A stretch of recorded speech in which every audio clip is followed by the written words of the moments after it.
Hello guys, आपण start करतो आता वेस्कोसिटी. वेस्कोसिटी हा खूप इम्पॉर्टंट पॉइंट आहे. पहिल्यांदा फ्लुइड मेकॅनिक्स म्हणलं की वेस्कोसिटी शिवाय सुरूच होत नाही. जर तुम्हाला फ्लुइड बद्दल सगळी प्रॉपर्टी समजून घ्यायची असेल तर बेसिक प्रॉपर्टी असते वेस्कोसिटी. तर वेस्कोसिटी नक्की असतं का? तर हे पहिलं असतं internal friction in fluid layers. म्हणजे आपण फ्लुइडला लेअर मध्ये कन्सिडर केलं होतं, पण परत एकदा इथे दाखवतो. सपोज हा एक लेअर आहे फ्लुइडचा, त्याच्या खाली एक लेअर आहे, परत अजून एक लेअर आहे. तोच कन्सिडर करतो. हे काय ट्यूब आहे. या ट्यूब मधलं जे काय वॉटर आहे त्याला काय कन्सिडर करणार आहे आपण लेयर्स मध्ये. मग लेअर मधले जे इंटरनल फ्रिक्शन असणार आहे, म्हणजे ह्या पहिल्या लेअरचं आणि ह्या दुसऱ्या लेअरचं, या दोन लेअर मध्ये जे फ्रिक्शन असणार आहे त्यांना आपण विस्कोसिटी म्हणणार. लिक्विड घेतोय, वॉटर, हनी आणि टूथपेस्ट. आता काय करणार आहे की हे आपण थोडे टिल्ड करणार आहे. टिल्ड केले तर सगळ्यात जास्त कोण फ्लो करतंय? वॉटर. आणि सगळ्यात कमी कोण फ्लो करतंय? टूथपेस्ट. मग तसंच आपल्याला सांगायचं आहे, मग सगळ्यात जास्त फ्लो कोण करणार आहे? वॉटर. आणि सगळ्यात कमी कोण फ्लो करणार आहे? टूथपेस्ट. तर सगळ्यात जो कमी फ्लो करतो त्याची हायेस्ट काय असती? वेस्कोसिटी असते. आणि सगळ्यात जास्त जो फ्लो करतो त्याची काय असते? सगळ्यात लो वेस्कोसिटी असते. हा पॉईंट समजलं पाहिजे. Low viscosity, low friction. आणि इथं हाय वेस्कोसिटी म्हणजे हाय फ्रिक्शन. हे समजून घेणं गरजेचं आहे. जो सगळ्यात कमी फ्लो करतो त्याची सगळ्यात जास्त वेस्कोसिटी असते, म्हणजे फ्रिक्शन सगळ्यात जास्त असतं त्याच्यात. आणि जो सगळ्यात जास्त फ्लो करतो त्याची लो वेस्कोसिटी असते, म्हणजे फ्रिक्शन सुद्धा काय असतं? खूप कमी असतं. आता तुम्ही इथे याच्यावरूनच कन्क्लुजन दिलेलं आहे. Water has a low viscosity and toothpaste and honey have a high viscosity. आता बघा definition. Internal friction force between a fluid layers which oppose the motion. म्हणजे जे मोशनला अपोज करतात असं लागणारं फ्रिक्शन, त्याला काय म्हणणार आहे आपण? वेस्कस फोर्स. आणि त्याच्या प्रॉपर्टीला काय म्हणणार आहे? वेस्कोसिटी. हा पॉइंट इम्पॉर्टंट आहे. आता आपण त्याचं डिटेलमध्ये स्टडी करूया की काय असतं वेस्कस फोर्स आणि वेस्कोसिटी. आता बघा आपण डिफरन्स बघतोय नॉन वेस्कस फ्लो आणि वेस्कस फ्लो बद्दल. नॉन वेस्कस फ्लो बघा तुम्ही डायग्राम मध्ये दिसते आपल्याला, सगळे कसे आहेत? एकदम सेम आहे. हे लेअर आहेत. सपोज हे काय आहे? प्रत्येक लेयर्स आहेत. हे पण लेयर्स आहेत. तर इथे बघा नॉन वेस्कस फ्लो मध्ये सगळे कसे दिसतात? एकदम सेम मूव्ह करतात आहेत. म्हणजे यांच्यामध्ये कुठल्याही प्रकारचे वेलोसिटी मध्ये डिफरन्स नाहीये. आता इथे काय दिलंय? No dragging force. आता नो ड्रॅगिंग फोर्स म्हणजे काय? No dragging force. आता ड्रॅगिंग फोर्स काय असतं हेही समजून घेणं गरजेचं आहे. तर काय होतं इथे दाखवतो. सपोज हे ए आहे आणि हे काय? बी आहे आणि हे सी आहे. तर ज्यावेळेस ए पुढे मूव्ह करत असतो ना, त्यावेळेस तो काय करतो? बी ला स्वतः बरोबर पुढे ओढतो. ज्यावेळेस बी ला पुढे ओढतो त्यावेळेस बी काय करतो? एक रिस्टोरिंग म्हणजे फोर्स लावतो. त्या फोर्सला काय म्हणणार आहे आपण? Friction force. मग ए सुद्धा काय करतो? कोण लावतो? हा बी लावतो. ए पण ह्या डायरेक्शनला फ्रिक्शन लावतो. फ्रिक्शन कोण लावतो? ए लावतो.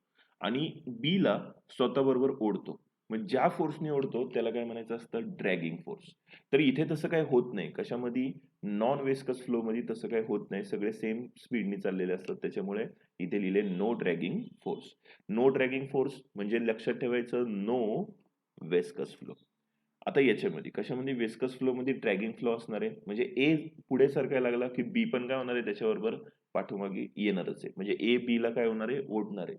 मग त्याला म्हणणार आहे ड्रॅगिंग फोर्स. ड्रॅगिंग फोर्स असणार आहे. की दुसरा पॉइंट आता इथे बघा काय सांगितलेलं आहे? All layers are moving with a same velocity. दिसतंच आहे तुम्हाला. सगळ्यांची वेलोसिटी काय असणार आहे? सेम. याची व्ही सगळ्यांची काय असणार आहे? सेमच असणार आहे. सगळ्यांची वेलोसिटी सेम म्हणलं ती इथे सुद्धा वेस्कोसिटी काही नसणार आहे, झिरो असणार आहे. त्याच्यानंतर इथे काय दिलंय? प्रत्येकाची वेलोसिटी काय डिफरंट आहे. डायग्राम मध्ये बघून सुद्धा तुम्ही सांगू शकता. बघा प्रत्येक जण, ह्याला ए म्हणू, ह्याला बी, सी, डी असेल तर याची वेलोसिटी व्ही आहे, सगळ्यात जास्त आहे. याची काय असणार आहे? V minus D V. याची काय असणार आहे? V minus two D V. याची किती असणार आहे? Y minus three D V. हळूहळू काय होतीये? कमी कमी कमी कमी होती ती. तसंच याचं काय असणार आहे? पुढे बघा आता काय दिलंय? सेंट्रल लेअर जो असतो तो काय असतो? सगळ्यात स्पीडली मूव्ह करतोय. बघा सेंट्रल लेअर जो असतो तो फास्टेस्ट असतो आणि आउटर मोस्ट लेअर हळूहळू काय आता स्लोवेस्ट होत जातात. म्हणजे व्ही त्यानंतर हळू थोडा कमी कमी कमी करत जातात. आता कन्सिडर करा ही रिव्हर आहे. ह्या साईडला दोन किनारे आहेत. इकडे पण एक किनारा आहे, इकडे पण एक किनारा आहे. तर किनाऱ्यावरचे जो लेयर्स आहेत त्याची स्पीड काय असतं सगळ्यात कमी, आणि तुम्ही बरोबर मधी रिव्हरचं स्पीड काय असतं सगळ्यात जास्त असतं, आणि जसं परत पलीकडच्या किनाऱ्याला जाणार तर स्पीड काय होणार आहे हळूहळू कमी कमी होत जाणार आहे. सेम तसं असतं, ते असतं वेस्कस फ्लो. आणि नॉन वेस्कस फ्लो सगळे एकसारख्या याला फ्लो करणार आहे. तर एकच आहे जो टोटली नॉन वेस्कस आहे, तो कुठला असतो? Liquid helium. लिक्विड हेलियम हा टोटली काय नॉन वेस्कस फ्लो आहे. आता बघा आपण एक छोटंसं ऑब्झर्वेशन बघायचं आहे, जे सगळ्यांनी बघितलंच असेल, जे ऑलरेडी मी आता एक्सप्लेन पण केलं. तर तुम्ही कधी बघितलं असेल रिव्हरच्या बाजूला जाऊन, हा सपोज ही रिव्हर फ्लो करतीये, तर रिव्हरच्या बाजूला स्पीड काय असतं? एकदम स्लो असतं. जसं जसं तुम्ही मध्ये मध्ये जाणार आहे स्पीड काय होत जातं? वाढत जातं. सेंटरला स्पीड सगळ्यात जास्त असतं आणि परत काय होणार आहे ते हळूहळू कमी कमी येतं. काय दिलंय?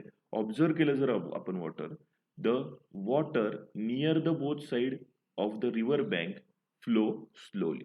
म्हणजे रिव्हरच्या दोन्ही साईडला इकडचं हे दोन कसे असतात? एकदम स्लोली मूव्ह करणार आहेत.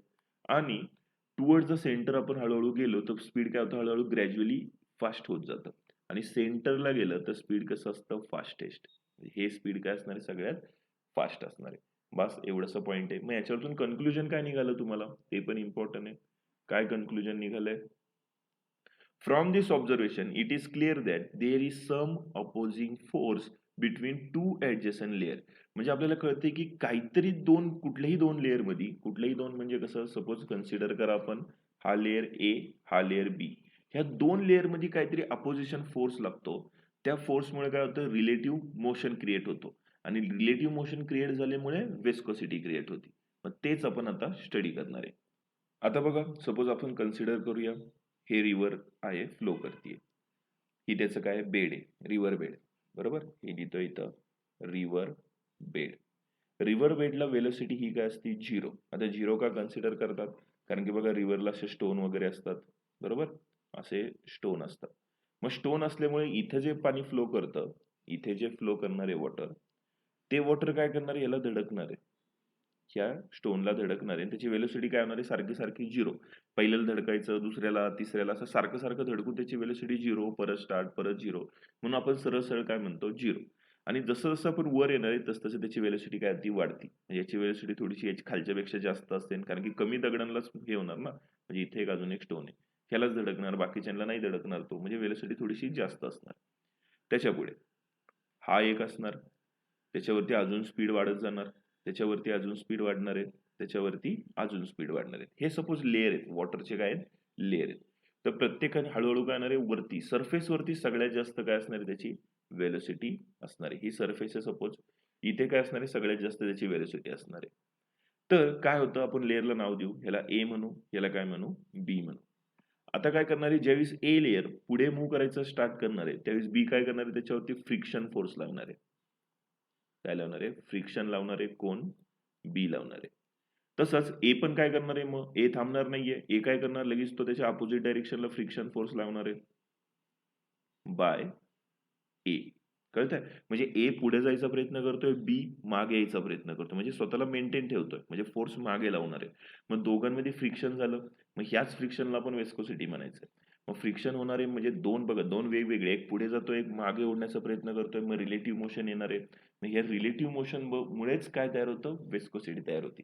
अजून एक सिंपल एक्झाम्पल देतो. आपण गेल्या वर्षी बघितलंय. सपोज हा टेबल आहे, त्याच्यावरती एक ब्लॉक ठेवलेला आहे. हे आता ब्लॉक काय करतो? इकडे मूव्ह करायला सुरुवात करणार आहे हे मोशन. तर फ्रिक्शन कुठल्या डायरेक्शनला लावणार आहे? तो ह्या डायरेक्शनला फ्रिक्शन अप्लाय करतो. बरोबर. आता फ्रिक्शन हा आता समजून घ्यायचं, टेबल हा फ्रिक्शन इकडे करणार आहे. हा फ्रिक्शन कुणामुळे होणार आहे? By table.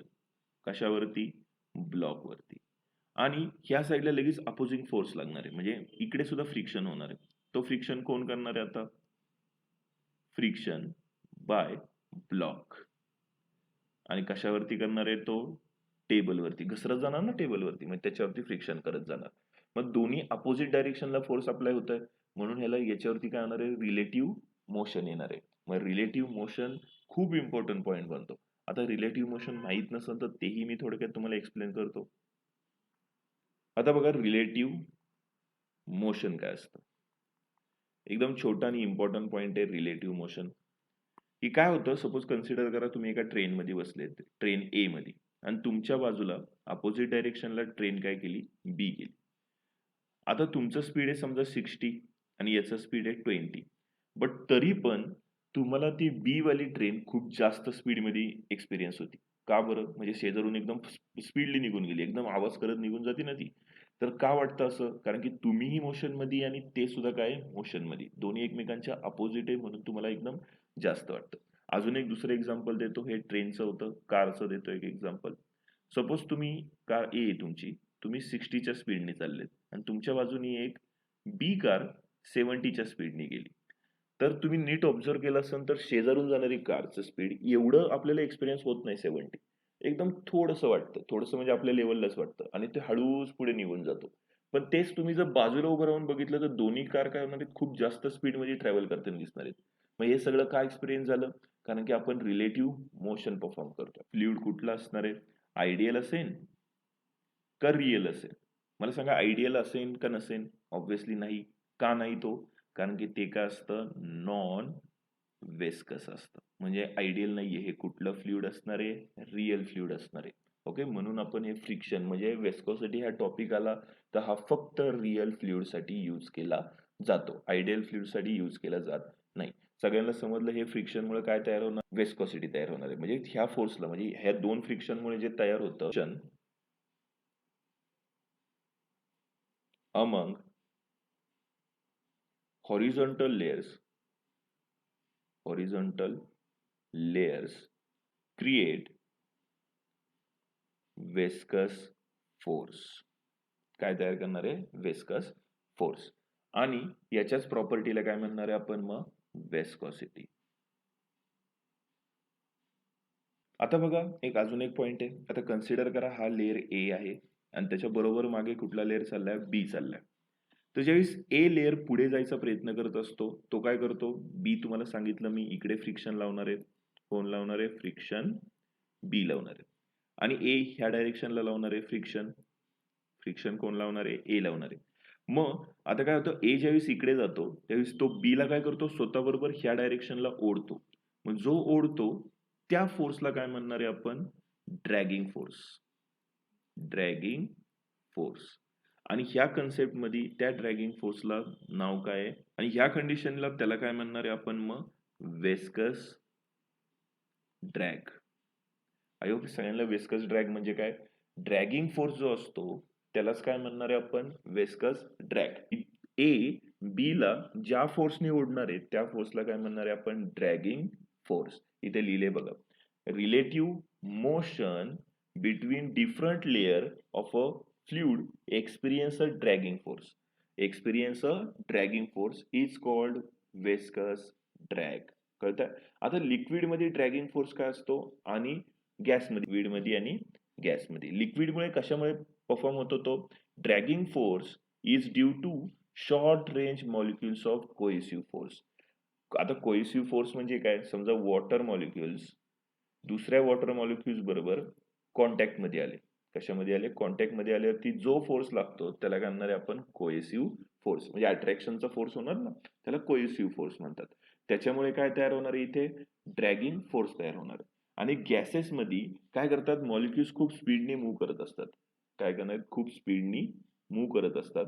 मग आता मूव्ह करणार आहेत, मग त्यांच्यामध्ये एकमेकांना ज्यावेळेस ते धडकणार, धडकल्यावरती सुद्धा कुठला फोर्स तयार होणार आहे? Dragging force. त्यालाच आपण वेस्कस ड्रॅग म्हणणार आहे. आता बघा, एक नवीन कन्सेप्ट आहे ती आपल्याला समजून घ्यायची आहे. वेलोसिटी ग्रेडियंट काय असतं? आता बघा, आपण कन्सिडर करूया की ही लेयर आहे. हे टॉप मोस्ट लेयर आहे, हा त्याच्या खालचा लेयर आहे, हा अजून एक लेयर आहे. ओके, असे लेयर्स आहेत. आणि हे रिव्हरचं काय बेड आहे. इथे काय असतात? स्टोन वगैरे असं कन्सिडर करू. तर तिथं वेलोसिटी आहे. तर पहिल्याची वेलोसिटी इथे 10 मीटर पर सेकंड कन्सिडर करूया. इथं 8 मीटर पर सेकंड, इथे 6 मीटर पर सेकंड, इथे 4 मीटर पर सेकंड, इथे 2 मीटर पर सेकंड आणि इथं तर काय असतं? सरळ सरळ 0. हे मी ऑलरेडी सांगितलेले तुम्हाला. आणि प्रत्येकामधला गॅप आहे 2 चा. काय? इथनं इथपर्यंतचा डिस्टन्स किती आहे? 2 मीटर. इथनं इथपर्यंत 2, म्हणजे प्रत्येक लेयर आपण 2 मीटरचा आहे असं कन्सिडर करतोय. आणि लास्ट किती असणार? 2 मीटर. आणि मी तुम्हाला सांगितलं मला वेलोसिटी ग्रेडियंट काढायचं आहे. तर वेलोसिटी ग्रेडियंटचा फॉर्म्युला इथे मी लिहितोय. इथे बघा त्यांनी दिलंय काय? Change in velocity. Change in velocity change in velocity upon distance. Distance म्हणजे ह्या कंडिशन मध्ये आपण हाईट कन्सिडर करूया. मिनिंग काही नाही, मिनिंग सेम आहे. त्याचं मिनिंग काय आहे? डिस्टन्स. ते आपण बघूया. हाईट का लिहिलं मी तेच मला समजेनच. आता चेंज इन वेलोसिटी. आता आपण काय म्हणतोय, मला वेलोसिटी ग्रेडियंट ए आणि बी लेअर साठी काढायचं आहे. ए आणि बी लेअर साठी. आता ए आणि बी कुठे आहे? सपोज मी याला ए म्हणतोय, ह्याला काय म्हणतोय? बी. तर आता काय सांगणार? Change in velocity. Change in velocity किती असणार आहे? 10 - 8 बरोबर, अपॉन डिस्टन्स. आता डिस्टन्स किती घेणार आहे? टोटल किती असणार आहे? 10 बरोबर ना. इथनं इथपर्यंत टोटल किती आहे? 10. आणि इथनं इथपर्यंत किती असणार आहे? 8. म्हणजे 10 - 8 इथे किती येणार आहे मग? 2/2. आन्सर किती आलं? 1 मीटर पर सेकंड. हे मिळालं आपल्याला वेलोसिटी ग्रेडियंट. तसं तुम्ही प्रत्येकाचं काढू शकता. आता ही युनिफॉर्म मोशन आहे. काय बोलतोय मी? युनिफॉर्म मोशन आहे. युनिफॉर्म म्हणजे बघा 2, 4, 6 असं तुम्हाला समजण्यासाठी मी करून दिलेलं आहे. पण असं काही नाही की दरवेळेस असंच मोशन असेल. वेगवेगळे प्रकारचे असेल, म्हणजे वरती वरती गेल्यावर वेगळंच असेल. म्हणजे 1 नंतर 3 नंतर 5 6 8 10 100 असं काय होऊ शकतं ना. 20 100 असं होऊ शकतं. इमॅजिन करा. तर त्यावेळेस काय करणार? मग त्यावेळेस आपला इथे फॉर्म्युला काय दिलाय बघा. तो फॉर्म्युला आपल्याला आणायचा आहे. काय फॉर्म्युला दिलाय? dv/dx.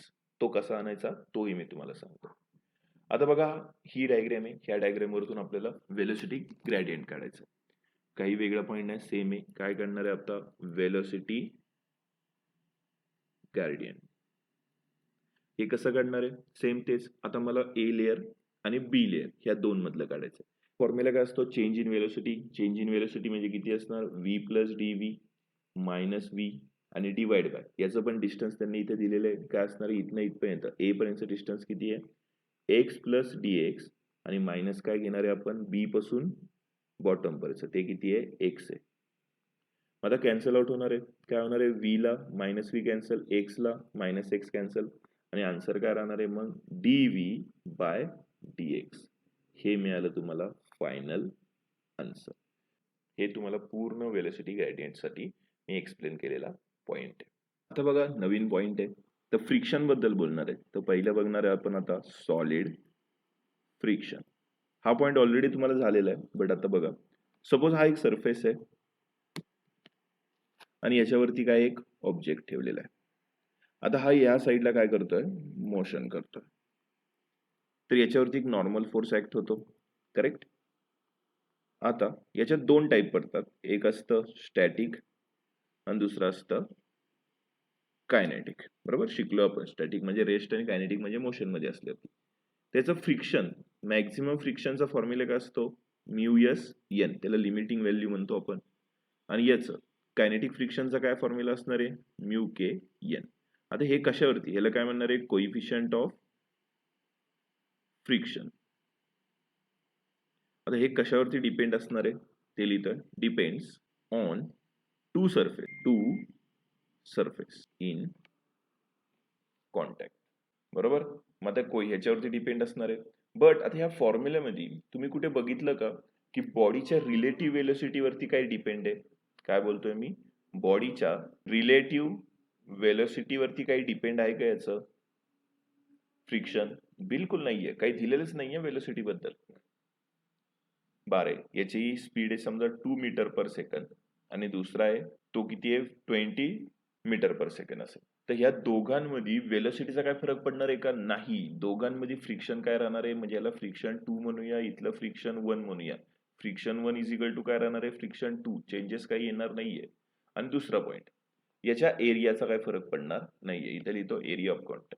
एरिया ऑफ कॉन्टॅक्टचा सुद्धा काही फरक पडणार नाहीये. म्हणजे काय ते एक्सप्लेन करतो. बघा, सपोज आपल्याकडं दोन पीस आहेत. एक असा पीस ठेवलाय आणि फ्रिक्शन करताय, त्याला फ्रिक्शन 1 म्हणूया. आणि एक दुसरा पीस आहे तो आडवा ठेवलेला आहे. असा तोच पीस आडवा ठेवलाय आणि फ्रिक्शन केलं. तर हे फ्रिक्शन 1 = काय असणार आहे? फ्रिक्शन 2. म्हणजे हे दोन्ही पॉइंट कुठले? ह्या दोन्ही पॉइंटचा काही संबंध नाहीये आपल्या फ्रिक्शन बद्दल. कधी सॉलिड मध्ये स्टडी करत असेल त्यावेळेस. बट ज्यावेळेस आपण फ्लुइड मध्ये स्टडी करतो त्यावेळेस या सगळ्यांचा यूज होतो. म्हणजे बघा, आता आपण बघूया फ्लुइड. आता कोइफिशियंट ऑफ विस्कोसिटी बघणार आहे आपण. तर याच्यामध्ये काय काय नीट समजून घ्या. कोइफिशियंट ऑफ विस्कोसिटी म्हणजे त्याला विस्कस फोर्स. आता विस्कस फोर्स कशावर कुठे येतो आपला हेही आपल्याला समजलंय. Viscous force among two layers of liquid किंवा फ्लुइड म्हणू शकतो आपण. काय म्हणूया? फ्लुइड्स अप्लाय होतो. बरोबर. त्यानंतर आता फ्रिक्शन. याचं फ्रिक्शन काय असणार आहे? डायरेक्टली प्रोपोर्शनल टू काय असतं? Velocity gradient. नेहमी लक्षात ठेवायला काय म्हणणार आहे? Velocity gradient. वाटलंच तर तिथे तुम्ही लिहू शकता. इथे लिहितोय मी. याला काय म्हणणार आहे? वेलोसिटी. त्याच्यानंतर पुढे हे पण काय लिहिणार आहे आपण? Friction is directly proportional to काय असतं? एरिया. हे पण सांगतं एरिया ऑफ कॉन्टॅक्ट. या दोन्ही गोष्टींवरती काय असणार आहे? हे डिपेंड असणार आहे. नीट समजून घ्या. डायरेक्टली प्रोपोर्शनल टू काय बोलतोय मी? Velocity gradient. आणि डायरेक्टली प्रोपोर्शनल टू काय असणार आहे? एरिया. हे दोन जर आपण एकत्र केले तर काय फॉर्म्युला तयार होणार आहे? Friction is directly proportional to area and काय घेणार आहे आपण? Velocity gradient. आता हे आपल्याला प्रोपोर्शनलचं साइन घालवायचं असेल तर काय करावं लागणार आहे मग इथे आपल्याला? जर प्रोपोर्शनलचं साइन घालवायचं आहे तर इथे इज इक्वल टू द्यायचं आहे. तर इथे कॉन्स्टंट घ्यावा लागतो. तो कॉन्स्टंट घेणार आहे आपण इटा. आणि बाकीचं आहे तसंच. म्हणजे A D V by D x. हा इटा म्हणजे काय? आता हेही समजलं पाहिजे. इटा म्हणजे ह्याला काय म्हणणार आहे आपण? नेहमी लक्षात ठेवायचं.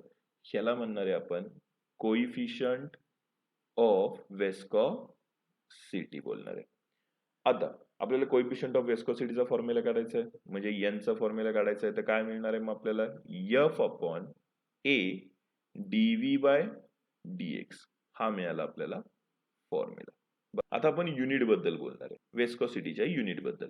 युनिट काय असणार आहे? Newton metre square second inverse. Second वरती गेल्यावरती काय फॉर्म्युला तयार होणार आहे? न्यूटन सेकंड आणि मीटर स्क्वेअर.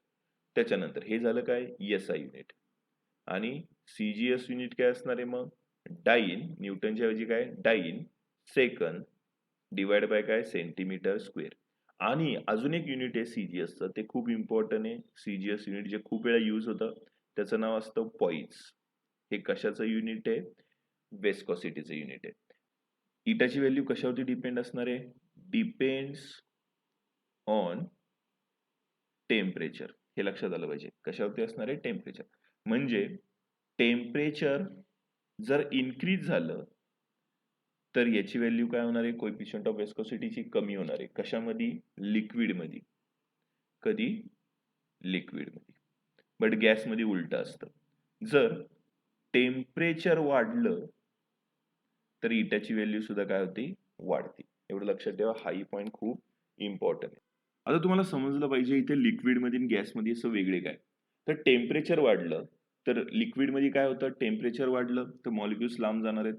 लांब गेले की त्यांचं काय होणार आहे मग? इंटरेक्शन कमी होणार आहे. इंटरेक्शन कमी झालं की ऑब्व्हियसली काय होणार आहे? फ्रिक्शन कमी होणार आहे.